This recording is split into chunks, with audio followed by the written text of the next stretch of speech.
इस सबके बीच एक और बड़ी खबर, ये वॉर ब्रेकिंग न्यूज 24 पर अमेरिकी हमले के बाद यमन के हूती ने ऐलान कर दिया है इस वॉर में एंट्री का। ईरान इजराइल वॉर में हूती अब औपचारिक तौर पर अपनी एंट्री करने जा रहा है और इसके साथ ही उसने साफ कर दिया है कि यहाँ पर अब अमेरिकी ठिकाने उसके निशाने पर हैं। ऐसे तमाम जहाज जो कि यहाँ से यमन के रास्ते से गुजरेंगे,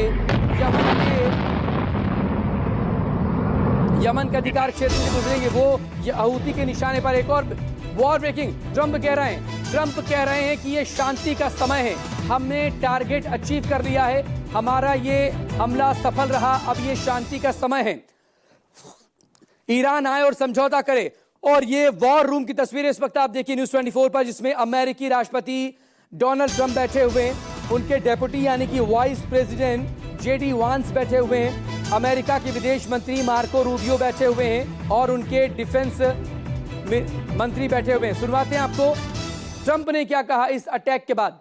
expert major general Pankaj Saxena लगातार इस वक्त हमारे साथ बने हुए यहाँ पर। आपने ट्रंप को सुना, मेजर जनरल सक्सेना नेतन्याहू दोनों एक दूसरे का धन्यवाद कर रहे हैं, अब तक की बेहतरीन टीम बता रहे हैं और ईरान से कह रहे हैं कि मार आपने खा ली, अब आप समझौता भी कीजिए, अगर आप रिटेलिएशन करेंगे तो और ज्यादा भयावह नतीजे होंगे। हाँ बिल्कुल सही। अगर आप इसका एक देखें, मतलब मैं आपको थोड़ा सा अपने इंडिया के उस पे लेके आता हूँ। प्लीज। बात क्या चल रही है, जो कि हमारे प्रधानमंत्री नरेंद्र मोदी जी ने बोला था, वो दोनों वही बात कर रहे हैं। हमारे प्रधानमंत्री ने बोला था शक्ति से शांति, वो आज वही बात कर रहे हैं। फिर दूसरा, हमारे प्रधानमंत्री ने बोला था अगर वो गोली चलाएंगे तो हम जवाब देंगे गोले से जी, वही चीज चल रही है। तो वही उसको ईरान को मतलब वो एक मैसेज दिया जा रहा है कि अब हो गया, ज्यादा नुकसान मत उठाओ और नेगोशिएटिंग टेबल पे आ जाओ। ईरान जो है अभी उसका, जैसे आपके एक जो करण त्यागी ने बोला कि फेस सेविंग चाहिए अब ईरान को, क्योंकि वो इस समय इतनी वीक हालत पे है, क्योंकि अगर वो नेगोशिएटिंग टेबल पे जाएगा तो उसे कुछ नहीं मिलेगा जी। और वो नेगोशिएटिंग अभी एज इट इज, उनका न्यूक्लियर तो डिग्रेडेशन हो ही गया है, न्यूक्लियर कैपेबिलिटी का डिग्रेडेशन हो गया है। अब इस रेजिम को अपना फेस सेविंग का चाहिए फ्रॉम अपनी ही पॉपुलेशन के साथ। तो इसलिए आप देख रहे हैं कि वो दिखा रहे हैं कि हम हिट कर रहे हैं इसराइल को, बट मुझे नहीं लगता वो अभी यूएस को करेंगे, ये मेरा मानना है जी। और जहां तक हूती और इनका सवाल है, वो तो मैंने पिछले उसमें ही आपको बताया कि जो टारगेट्स हैं इनके, जो थ्रेट बन जाता है फॉर यूएस, वो है जैसे इनके एसेट्स हैं जितने भी वेस्ट एशिया में हैं, इनकी पॉपुलेशन है, टेररिस्ट अटैक है, साइबर अटैक है।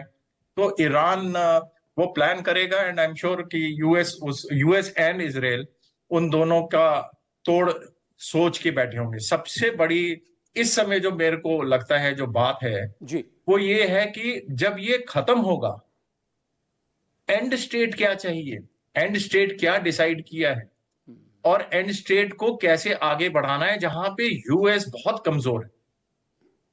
आप इराक देख लीजिए, आप अफगानिस्तान देख लीजिए, वो घुस तो जाते हैं लेकिन जब जगह को छोड़ते हैं ना तो पूरा का पूरा वहां पे तहस नहस हो जाता है। एग्जैक्टली, बिल्कुल। एंड स्टेट की बात नहीं करते हैं, वो बहुत जरूरी है, नहीं तो ईरान जो है मेरे ख्याल से, मैंने कल भी ये बात बोली थी, गृह युद्ध में चला जाए जी।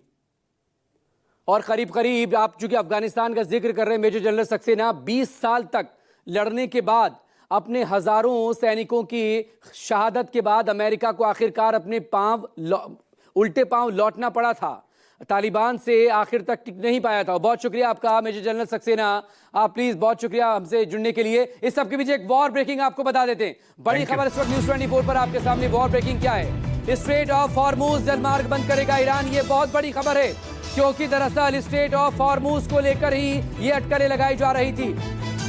ये कई देशों में फंस सकते हैं, कई देशों के यहाँ पर जो शिप्स हैं वो फंस सकते हैं, क्योंकि 26% दरअसल तेल वाले जो जहाज हैं वो यहाँ से आवाजाही करते हैं। और अब मैप के जरिए दिखाते हैं आपको, मैप के जरिए हॉर्मुज की खाड़ी को देखिए, ये वाला पूरा इलाका देखिए, ये जो स्ट्रेच आप देख रहे हैं इस वक्त मेरे सामने, ये पूरा ईरान है।